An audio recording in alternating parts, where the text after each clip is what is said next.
আপনারা দেখছেন সংবাদ সারাদিন, আপনাদের সঙ্গে রয়েছে আমি অঙ্কুর। আজকের এই মুহূর্তে সবচেয়ে গুরুত্বপূর্ণ খবর, যে অচলাবস্থা চলছে স্বাস্থ্য ক্ষেত্রে। জুনিয়র চিকিৎসকদের কর্মবিরতি চলছে 34 দিন ধরে। 5 দিন ধরে স্বাস্থ্য ভবনের সামনে ধর্নায় বসেছেন জুনিয়র চিকিৎসকরা। সেই অচলাবস্থা কাটাতে ফের প্রচেষ্টা রাজ্যের মুখ্যমন্ত্রী মমতা বন্দ্যোপাধ্যায়ের। আজকে সরাসরি ধর্না মঞ্চে পৌঁছে গিয়েছেন সল্টলেকের স্বাস্থ্য ভবনের সামনে, যেখানে আন্দোলনকারীরা ধর্না করছেন, সেখানেই পৌঁছে গিয়েছিলেন রাজ্যের মুখ্যমন্ত্রী মমতা বন্দ্যোপাধ্যায়। এবং ফের তিনি এই অচলাবস্থা কাটাতে ইতিবাচক পদক্ষেপের আশ্বাস দিয়েছেন এবং চিকিৎসকদের সঙ্গে কথা বলার মাধ্যমে, আলোচনার মাধ্যমে যাবতীয় জটিলতা কাটিয়ে এই সামগ্রিক যে চিকিৎসা পরিষেবায় যে সমস্যা তৈরি হয়েছে তার প্রেক্ষিতে ইতিবাচক পদক্ষেপের আশ্বাস দিয়েছেন তিনি। আলোচনায় অংশগ্রহণের জন্য আবেদন জানিয়েছেন। কি বলেছেন মুখ্যমন্ত্রী মমতা বন্দ্যোপাধ্যায় আমরা শোনাবো।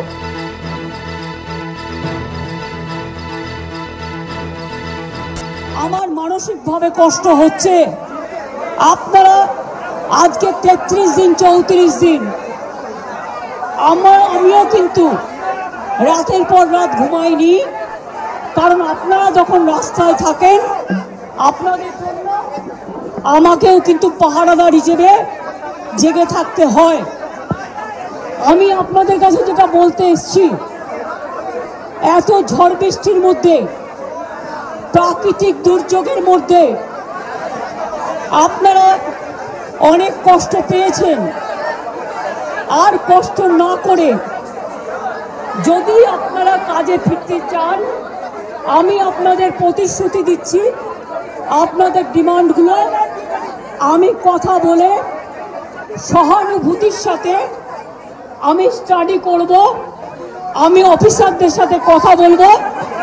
আমি একা সরকার চালাই না, আমার সাথে একটা chief secretary, home secretary, DG police সবাই আছেন। আমি আপনাদের বলতে চাই, আপনাদের ডিমান্ডগুলো আমি ভাববো, আমি চিন্তা করব। যদি কেউ দোষী হয় তিনি নিশ্চয়ই শাস্তি পাবেন এবং আমি চাই তিলোত্তমার বিচার হোক। আমি সিবিআইকে অনুরোধ করব যত তাড়াতাড়ি বিচার হোক, এমনকি 3 মাসের মধ্যে তারা যেন ফাঁসির অর্ডার দেয়। আমি এটা সিবিআইকে অনুরোধ করব আপনাদের প্ল্যাটফর্মে বসে। আর আপনাদের কাছে আবেদন জানাবো, আমাকে একটু সময় দিন, আমি ব্যাপারগুলো নিয়ে আমি চিন্তা ভাবনা করব। যদি আপনাদের আস্থা ভরসা আমার উপর থাকে, আমি কথা বলে সিদ্ধান্ত, অন্তত যদি কাউকে দোষী পাই আমি নিশ্চয়ই নেব। আমি সব হসপিটালের রোগী কল্যাণ সমিতিতে আমি প্রত্যেকটা একদম রাজ্য থেকে শুরু করে সব মেডিকেল কলেজ এবং মাল্টি সুপার হসপিটাল, যত রোগী কল্যাণ সমিতি আছে, আমি প্রিন্সিপালদের চেয়ারম্যান করব এবং তাতে জুনিয়র ডাক্তারও মেম্বার থাকবে, সিনিয়র ডাক্তারও থাকবে, নার্সও থাকবে, একজন পাবলিক রিপ্রেজেন্টেটিভ থাকবে এবং পুলিশ থাকবে। এই সিদ্ধান্ত আমি নিয়েছি। আপনাদের আরজিকর মেডিকেল কলেজেরও আমি রোগী কল্যাণ সমিতি ভেঙে দিলাম এবং সব মেডিকেল কলেজের আমি রোগী কল্যাণ সমিতি ভেঙে দিলাম। আমি নতুন করে এটা তৈরি করব।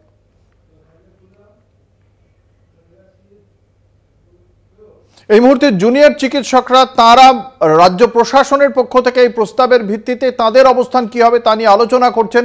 এবং এই মুহূর্তে আমরা সরাসরি চলে যাব স্বাস্থ্য ভবনের সামনে, সেখানে জুনিয়র চিকিৎসকদের ঠিক কি চিন্তা ভাবনা, কি অবস্থান জানবো। আমাদের সঙ্গে রয়েছেন আমাদের বিশেষ প্রতিনিধি দেবজ্যোতি ঘোষ। দেবজ্যোতি, এখনো পর্যন্ত জুনিয়র চিকিৎসকদের যে বৈঠক হওয়ার কথা ছিল, সেই বৈঠক এবং মুখ্যমন্ত্রীর যে প্রস্তাব, সেই প্রস্তাব সম্পর্কে তাদের কি চিন্তা ভাবনা, কি জানা যাচ্ছে তাদের সঙ্গে কথা বলে?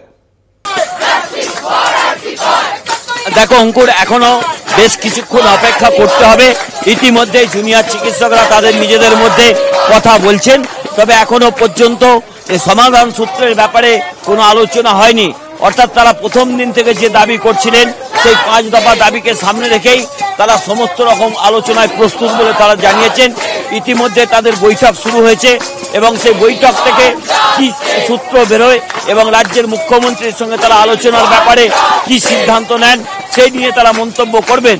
তবে রাজ্যের মুখ্যমন্ত্রী মমতা বন্দ্যোপাধ্যায় যে আবেদন তাদের করেছিলেন যে অবিলম্বে কর্মবিরতি প্রত্যাহার করে নিন, মানুষের মৃত্যু হচ্ছে, তবে তারা আলোচনা না করে, মানে অর্থাৎ মুখ্যমন্ত্রীর সঙ্গে আলোচনা না করে তারা যে তাদের এই কর্মবিরতি প্রত্যাহার করবেন না তা কিন্তু পরিষ্কার করে দিয়েছেন। আমার ক্যামেরা পার্সন যে ছবিটা দেখাচ্ছে, এই মুহূর্তে কিন্তু যত সময় যাচ্ছে ততই কিন্তু আন্দোলনের ঝাঁজ বাড়ছে।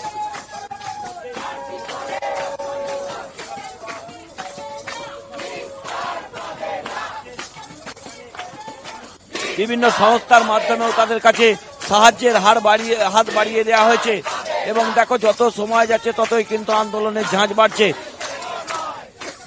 অর্থাৎ তারা যেটা বলছেন যে মুখ্যমন্ত্রী এসেছিলেন, মুখ্যমন্ত্রীকে সাধুবাদ জানাই, কিন্তু তাদের যে দাবি রয়েছে সেই 5টি দাবিকে পূরণ করতে হবে। তবে রাজ্যের মুখ্যমন্ত্রী একটা মানবিকভাবে তাদের কাছে দাবি করেছেন, সেই সমস্যা সমাধান কবে হবে তা কিন্তু এই মুহূর্তে বলা সম্ভব নয়, কারণ যে অচল অবস্থা চলছিল সেই অচল অবস্থা কিন্তু এই মুহূর্তে চলবে বলে তাদের সঙ্গে কথা বলে জানা যাচ্ছে।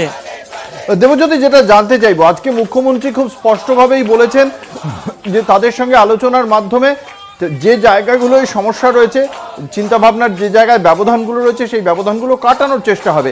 যদি সেক্ষেত্রে 5 দফা দাবির পাশাপাশি সরাসরি সম্প্রচারের শর্তে অনড় থাকে, তাহলে কি কোনো নমনীয়তা আদৌ জুনিয়র চিকিৎসকরা দেখাচ্ছেন? তারা কি এই বিষয়টা আদৌ ভেবেছেন যে অচলাবস্থা কাটাতে দুপক্ষকেই খানিকটা হলেও নমনীয় হতে হয়? এখানে যে সমস্ত চিকিৎসকরা রয়েছেন তারাই বা এই বিষয়ে কি বলছেন? তাদের সঙ্গে কথা বলা সম্ভব? দেখো তারা এই মুহূর্তে যেহেতু বৈঠক করছেন, অর্থাৎ যারা সিদ্ধান্তটা নেবেন তারা এই মুহূর্তে বৈঠক করছেন। তবে যেটুকু আমরা তাদের সঙ্গে কথা বলে জানতে পেরেছি, তারা কিন্তু যে শর্তগুলো দিয়েছিলেন সেই শর্তগুলো সবকটাই কিন্তু পূরণ করতে হবে সরকারের কাছ থেকে। কিন্তু এখনো পর্যন্ত জুনিয়র ডাক্তাররা কোনো নমনীয় মনোভাব দেখাচ্ছেন না, কারণ ইতিমধ্যেই রাজ্যের মুখ্যমন্ত্রী মমতা বন্দ্যোপাধ্যায় এখানে যে আবেদন করেছিলেন যে তাদের একটু সময় দেওয়া হোক, কিন্তু তারা এখনো পর্যন্ত তাদের যে দাবি সেই দাবি থেকে তারা একটু পিছপা হচ্ছেন না। তারা যে লাইভ টিমে যে কথা বলেছিলেন সেটাও যেমন বজায় থাকবে, 30-35 জনকে যেতে দিতে হবে এবং নবান্নে মুখ্যমন্ত্রীর উপস্থিতিতে বৈঠক হবে, এই দাবিগুলো তারা যেমন রেখেছেন, তেমনি স্বাস্থ্য দপ্তরের বেশ কয়েকজন কর্তাকে সরানোর ব্যাপারেও তারা দাবি করেছেন। সেগুলোও কিন্তু রাজ্য সরকারকে পূরণ করতে হবে, তবেই কিন্তু এই সমস্যার সমাধান হবে বলে তারা জানাচ্ছেন এবং ইতিমধ্যেই তারা বৈঠক করছেন এবং বৈঠকে কি সমাধান সূত্র এলো তা জানতে কিন্তু কিছুক্ষণ অপেক্ষা করতে হবে। অঙ্কুর, দেবজ্যোতি, চিকিৎসকদের সূত্রে কি জানতে পারছো? আজকে কি তারা আজকের এই বৈঠকের পর অবশ্যই তারা তাদের চূড়ান্ত সিদ্ধান্ত জানাবেন বা চূড়ান্ত শর্ত যাই রাখুন প্রশাসনের কাছে সেটা তারা রাখবেন? আজকে কি প্রশাসনের পক্ষ থেকে তাদের এই শর্ত সাপেক্ষে আলোচনার কোনো ক্ষেত্র তৈরি হতে পারে? আজকে কি দুপক্ষের আলোচনার কি কোনো সম্ভাবনা আদৌ আছে বলে আজকে মনে হচ্ছে?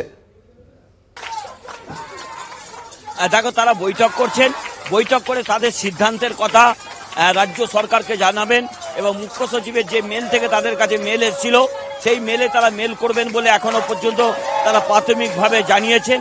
এবং দেখো তারা এখনো পর্যন্ত রাজ্য সরকারের সঙ্গে আজকে আলোচনায় বসবেন কিনা, আগামী কাল বসবেন বা পরের দিন বসবেন তা নিয়ে কোনো আলোচনা হয়নি এখনো পর্যন্ত। বৈঠক হচ্ছে তা জানার জন্য আরও কিছুক্ষণ অপেক্ষা করতে হবে, তারপরে বোঝা যাবে যে এই আন্দোলন চলছে সেই আন্দোলনের ভবিষ্যৎ কি। অঙ্কুর, একেবারেই আমাদের সঙ্গে রয়েছেন স্বাস্থ্য ভবনের সামনে থেকে আমাদের বিশেষ প্রতিনিধি দেবজ্যোতি ঘোষ। দেবজ্যোতি, যে ছবি তুলে ধরছেন সেখানে যে ধর্ণামঞ্চ, সেই ধর্ণামঞ্চের সামনে এই মুহূর্তে স্লোগান দিচ্ছেন জুনিয়র চিকিৎসকরা, আন্দোলনরত চিকিৎসকরা, তারা সেখানে এবং তাদের যারা সিদ্ধান্ত নিরূপণের জায়গায় রয়েছেন সেই 30 থেকে 35 জন যাদের একসঙ্গে নবান্নে যাওয়ার কথা ছিল, সেই 30-35 জনের যে টিম তারা কিন্তু এই মুহূর্তে আলোচনা করছেন। আজকের বৈঠকে উঠে আসবে তাদের পরবর্তী শর্ত, ঠিক কি কি শর্ত নিয়ে তারা রাজ্য প্রশাসনের সঙ্গে বৈঠক করবে। আমরা আবারও ফিরে যাব আমাদের বিশেষ প্রতিনিধি দেবজ্যোতি ঘোষের কাছে। দেবজ্যোতি, সেক্ষেত্রে নতুন কি কি শর্ত রাখতে পারেন এই চিকিৎসকরা? 5 দফা দাবি এবং সরাসরি সম্প্রচারের যে শর্ত ছিল সেটা আমরা বারংবার শুনেছি, এর আগেও শুনেছি। আজকে মুখ্যমন্ত্রী বলার পর সেই একটি দাবি থেকে বা এই সরাসরি সম্প্রচারের যে দাবি, সেই দাবি কি পুনর্বিবেচনার কোনো মানে সম্ভাবনা রয়েছে? এই 30-35 জনের যে বৈঠকটা এই মুহূর্তে হচ্ছে, সেখানে 5 দফা দাবি এবং সরাসরি সম্প্রচার, এই 6টি দাবি যদি ধরি, তা কি পুনর্বিবেচনার কোনো সম্ভাবনা রয়েছে?